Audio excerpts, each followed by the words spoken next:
ጠቅላይ ሚኒስትር ዶክተር አብይ አህመድ እና ቀዳማዊት እመቤት ዝናሽ ታያቸው ወሎ ኮምቦልቻ ገቡ። ጠቅላይ ሚኒስትሩና ቀዳማዊት እመቤት ዝናሽ ኮምቦልቻ አውሮፕላን ማረፊያ ሲደርሱ በኮምቦልቻ አባቶችና እናቶች ምረቃት የታከለበት ደማቅ አቀባበል ተደርጎላቸዋል።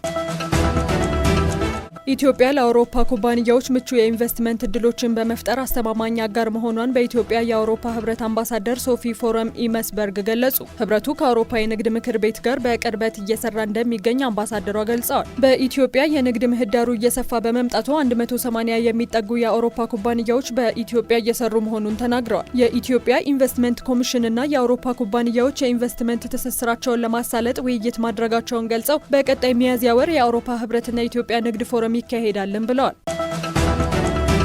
የኢትዮጵያና የብራዚል ግንኙነት የደቡብ ትብብር መርሆች ላይ የጸና መሆኑን የንግድና ቀጠናዊ ትስስር ሚኒስትር ዶክተር ካሳሁን ጎፌ ገለጹ።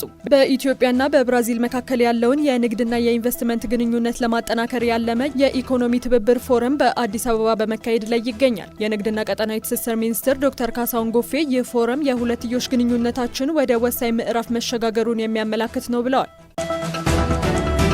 ስድስተኛው ሀገር አቀፍ የሰላም ኮንፈረንስ ሃይማኖቶች ለሰላም ለአንድነትና ለአብሮነት በሚል መሪ ሀሳብ በሆሳዕና ከተማ እንደሚካሄድ የኢትዮጵያ የሃይማኖት ተቋማት ጉባኤ አስታወቀ። የኢትዮጵያ የሃይማኖት ተቋማት ጉባኤ ከማዕከላዊ ኢትዮጵያ ክልል የሃይማኖት ተቋማት ጉባኤ ጋር በመተባበር የሚያዘጋጁት የሰላም ኮንፈረንሱ የካቲት 4ና 5 ቀን 2018 ዓ.ም ለ2 ቀናት እንደሚካሄድ ተገልጿል።